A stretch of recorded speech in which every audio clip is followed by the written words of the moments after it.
بالي أشير إلى المسابقة التي تنظمها الوزارة بخصوص توظيف الأساتذة. أيضا مسابقة كبيرة في الحقيقة، يعني توفر 40,500 منصب للأساتذة قسم أول في مختلف المراحل التعليمية.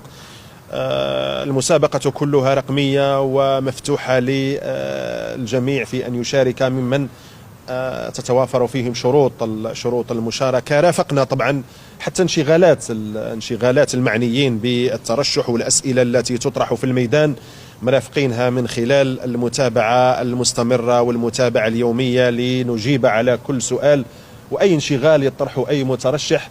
لابد أن تتم هذه المسابقة في جو من الشفافية والوضوح،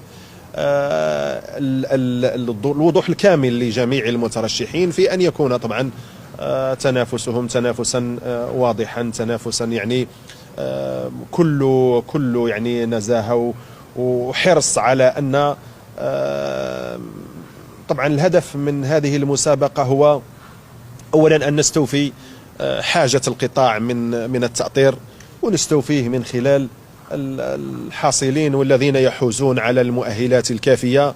الهدف طبعا هو تزويد مؤسساتنا وقطاعنا بالكفاءات اللازمة، حرصا على تجسيد هذا المسعى الكبير اللي هو جودة التعليم.